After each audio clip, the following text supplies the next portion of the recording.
Tuncum, yulduzlar yonadi, ko'nglim seni yana so'raydi.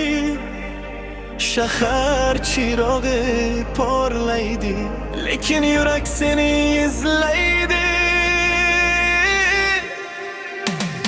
Sening ovozing hali qulog'imda, o'tgan kunlar yashar yodimda.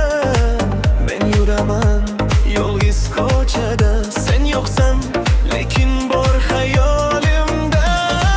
Har bir qadam seni eslatadi, har bir nafas seni chaqiradi. Bu sevgi nega tugamaydi, nega yurak seni unutmaydi.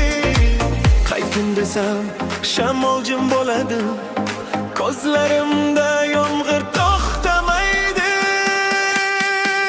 Ey yo, qayt yana bir bor, yuragim seni kutar bekor. Tunlarim seni eslab o'tadi, sevgi esa hali ham yashaydi. Qayt, qayt, men seni izlayman, yolg'iz tunlarda seni sezaman. Bu yurak sendan voz kecholmas, sevgi hech qachon yo'q olmas.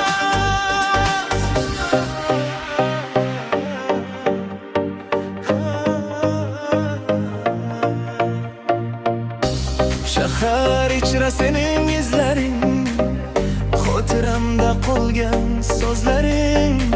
Har bir qo'shiq seni eslatar, har bir ohang seni chaqirar. Men hamon